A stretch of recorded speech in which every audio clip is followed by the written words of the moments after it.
Hello നമസ്കാരം. തങ്കമണി എന്ന ചിത്രത്തിൻ്റെ ഒഫീഷ്യൽ OTT റിലീസ് അപ്ഡേഷനാണ് ഇന്നൊരു വീഡിയോ ഭാഗത്ത്. വീഡിയോയിൽ കൊണ്ടുപോയി വീഡിയോ ലൈക്ക് ചെയ്യുക, ചാനൽ സബ്സ്ക്രൈബ് ചെയ്യാൻ വേണ്ടി ശ്രമിക്കുക. ദിലീപ്, മനോജ് കെ ജയൻ എന്നൊക്കെ പ്രധാന കഥാപാത്രങ്ങളായ ചിത്രമായിരുന്നു തങ്കമണി.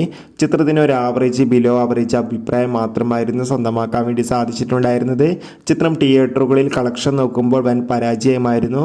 എന്നാലും എല്ലാ സിനിമാ പ്രേമികളും ഒരേപോലെയായിരുന്നു ചിത്രത്തിൻ്റെ OTT റിലീസ് അപ്ഡേഷൻ അറിയാൻ വേണ്ടി കാത്തിരുന്നത്. ഇപ്പോൾ തങ്കമണി എന്ന ചിത്രത്തിൻ്റെ ഏറ്റവും പ്രധാനപ്പെട്ട OTT അപ്ഡേഷൻ ലഭിച്ചിട്ടുണ്ട്. ആ അപ്ഡേഷൻ മറ്റൊന്നുമല്ല, ചിത്രത്തിൻ്റെ OTT അവകാശങ്ങളൊക്കെ സൈനാപ്ലേ എന്ന OTT പ്ലാറ്റ്ഫോം സ്വന്തമാക്കിയെന്നും ചിത്രം ഒക്ടോബർ മാസം തന്നെ സൈനാപ്ലേ എന്ന OTT പ്ലാറ്റ്ഫോമിലൂടെ OTT റിലീസ് ചെയ്യുമെന്നാണ് റിപ്പോർട്ടുകൾ സൂചിപ്പിക്കുന്നത്. എന്തായാലും ഒഫീഷ്യൽ അപ്ഡേഷൻ അറിയാൻ വേണ്ടി നമുക്ക് കാത്തിരിക്കാം. ചിത്രം കണ്ടവരുടെ അഭിപ്രായം കമൻറ്റ് ചെയ്യുക. സെപ്റ്റംബർ മാസം ധാരാളം ചിത്രങ്ങൾ OTT റിലീസ് ചെയ്യുന്നു. നമ്മുടെ ചാനൽ ഭാഗം പരിശോധിച്ചാൽ നിങ്ങൾക്ക് കാണാം.